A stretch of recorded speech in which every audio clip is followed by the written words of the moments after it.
A 41-year-old man in a long gray coat is sprinting down the touchline at Old Trafford. Arms out, coat flapping, running past Sir Alex Ferguson, the most powerful manager in the world, in the most famous stadium in England, while 76,000 home fans fall silent around him. He is not a player. He has never been a player, not really. He does not have a single major trophy from English football. 3 years before this night, his job title at one of Europe's biggest clubs was, officially, interpreter. He translated other men's words at press conferences. Now, he is running down their touchline like he owns it. And within 3 months, he will stand in front of the English press, refuse to apologize for his own confidence, and tell them he is a special one. He will end a 50-year wait for a title. He will win a Champions League with clubs nobody expected. He will become, by most measures, the most successful manager of his entire generation. He will also poke a rival coach in the eye on live television. He will leave a trail of enemies on every touchline he ever stood on. This is the story of how a translator became the most feared man in football and could not win without being hated for it. Jose Mourinho was not a great player. He was barely a player at all. He drifted through the lower leagues of Portuguese football at Rio Ave, at Belenenses, at Sesimbra, and worked out early that his body would never take him where his mind wanted to go. So he stopped trying to play and started trying to understand. He studied sports science. He coached school kids. He watched, and he took notes, and he waited. A monolingual English manager named Bobby Robson arrived at Sporting Lisbon and needed someone to turn his English into Portuguese. Mourinho got the job. Officially, he was the interpreter, the man who stood next to the boss and repeated the boss's words. If you are a 30-year-old who knows you're good at something and the entire building treats you as a voice for somebody else, that does something to you. It either breaks you or it sharpens you. It sharpened him. Because Mourinho was never really just translating. He was handing Robson scouting dossiers, opposition reports, detailed breakdowns of players and systems. Robson said years later that the reports this so-called interpreter gave him were as good as anything he had received from anyone, ever, from a man who had never played and never coached at the top. When Robson moved to Porto in 1994, he took Mourinho with him. When Robson moved to Barcelona in 1996, he took Mourinho again. And at Barcelona, the president gave him a nickname that would follow him for years: the translator. It was meant to put him in his place. The handsome assistant who never strayed far from the boss, useful, replaceable, not one of the real football men. His loyalty to Robson was total, to the point of being reckless. On one trip, he drove Robson to Barcelona for talks and back through the night, fell asleep at the wheel near the end of it, and crashed, splitting his head open. He kept showing up the next morning. He kept compiling the reports. That all this watching was an apprenticeship for something. Mourinho learned Catalan so he could understand what the Catalan press wrote about him. He stayed at Barcelona after Robson left, working under Louis van Gaal, absorbing everything. By the time he walked out of the Camp Nou to take his own first job, he had spent the better part of a decade standing one step behind great managers, watching how they won and quietly deciding he could do it better.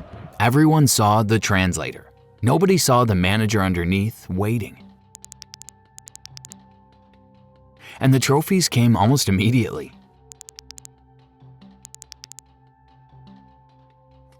A small Portuguese club winning a European trophy run by the man people still half remembered as Robson's translator.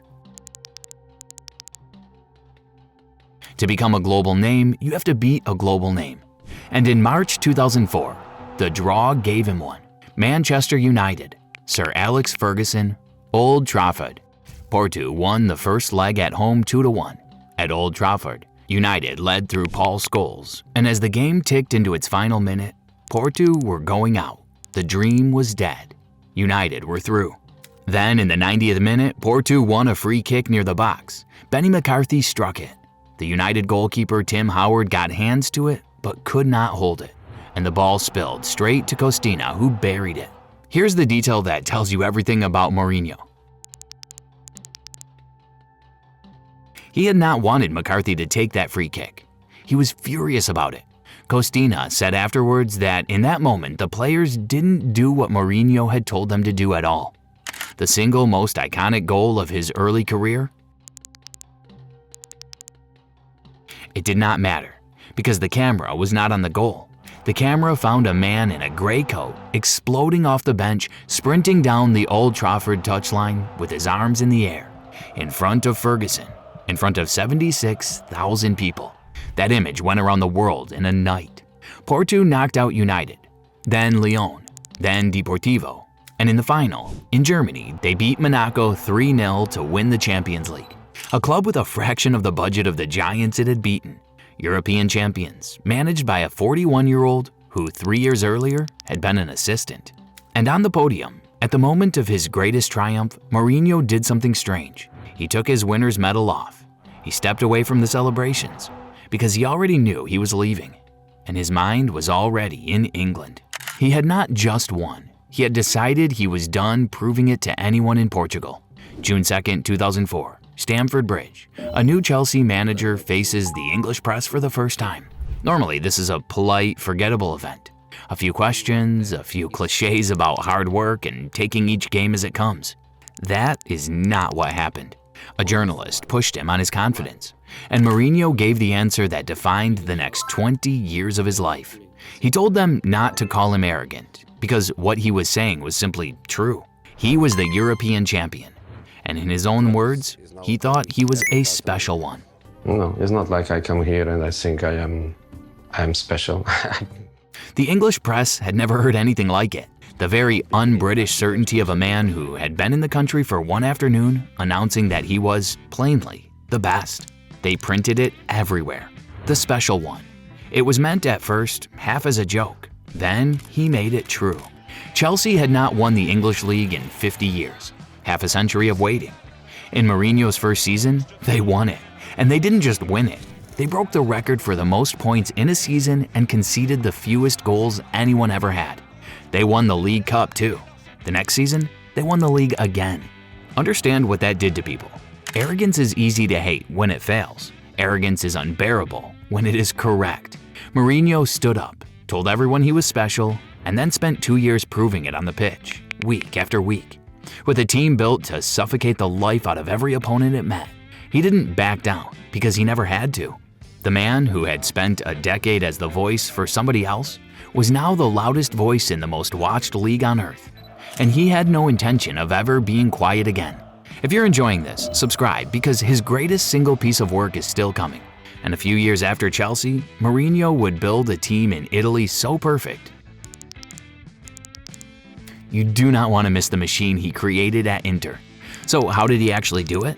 How does a man with no playing career and no obvious magic win this much, this fast, in country after country? Part of it was preparation.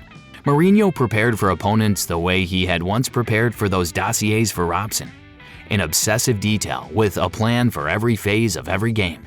His teams were rarely surprised by anything because he had usually seen it coming first. But the deeper answer is psychological, and it's the thing his imitators. Mourinho did not just coach players, he recruited them into a cause.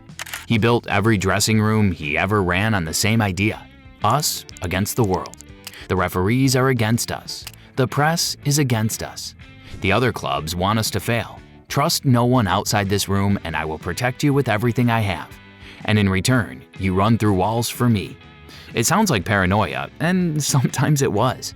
But it worked, because footballers will give more for a manager who makes them feel like a band of brothers under siege than for one who simply picks the team. His players didn't just respect him. Many of them loved him fiercely and stayed loyal to him long after he was gone. He took the blame in public so they never had to. He fought their wars so they could just play. That is the genius the trophy count does not show you. Mourinho's best teams were rarely the most talented collection of players on earth. They were ordinary squads convinced they were extraordinary, defending like their lives depended on it, because one man had spent every single day telling them the whole world wanted them to lose. He was, in the end, still a translator. He had simply changed what he translated. Instead of turning one manager's words into another language, he turned pressure into belief, and belief into trophies. And there was a price for running football this way.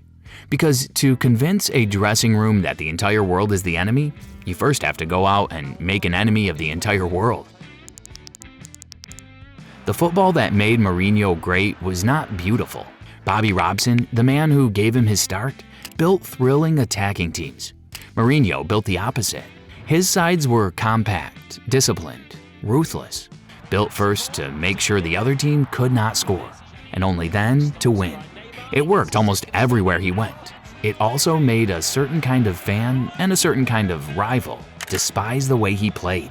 But the football was only half of it. The other half was the war he waged off the pitch. Mourinho understood something most managers did not. He used it to protect his players, to bait his rivals, to put pressure on referees, and to drag every storyline onto himself. He picked fights with the best managers in the world and enjoyed it. Then he went to Real Madrid, and the fights stopped being words. In 2011, Madrid played Barcelona in the Spanish Super Cup. This was the peak of the most poisonous rivalry in club football. Mourinho's Madrid against Pep Guardiola's Barcelona, and tempers were already gone. At the end of a brawl that spilled off the pitch, Mourinho walked up behind Barcelona's assistant coach, Tito Vilanova, and poked him in the eye, on camera, in front of the world. He was banned for 2 games. He apologized, at first, only to Madrid fans and to no one else. I'm not feeling the pressure, no. You cannot put pressure on me, no chance. A Barcelona player said openly that Mourinho was ruining Spanish football. And the thing is, the football authorities agreed enough to suspend him for it. It was not a one-off. He had once dismissed Arsène Wenger, a man with decades in the game, as a specialist in failure, to his face, in public. Years later, the two of them shoved each other on a touchline. Everywhere Mourinho went, he won and he left enemies. Coaches he had humiliated, referees he had accused, clubs that were glad to see the back of him even as they counted the trophies he had brought. That is the genius and the curse in one sentence. The same certainty that let a translator look Ferguson in the eye and believe he belonged was the certainty that made him impossible to be around for long. He could not win without the edge, and the edge was exactly what made him hated. Go back to the touchline at Old Trafford. The grey coat, the sprint, the 41-year-old running past a knight of the realm in front of a silent crowd. A decade earlier, that same man was standing quietly next to Bobby Robson, repeating another man's words into a microphone, called the translator by people who thought that was all he would ever be. He became the European champion. He became the special one. He ended a 50-year wait in his first year in England and broke records doing it. By any honest measure of trophies, he is one of the greatest managers the sport has ever produced, and he could not do it any other way than this. The reports that were too good, the medal taken off at the moment of victory, the eye, the insults, the enemies left on every touchline, the certainty and the cruelty came as a single package, and you did not get the trophies without the rest of it. The man who started out giving voice to everyone else ended up as the one voice in football nobody could ignore. He spent his whole life being underestimated as the translator. He made sure that, for the rest of it, every word would be his own. And if you want to see what it looks like when one player carries the weight of an entire country on a broken back, the way Mourinho carried his clubs, watch the story of the year Neymar was not human. It is on your screen right now.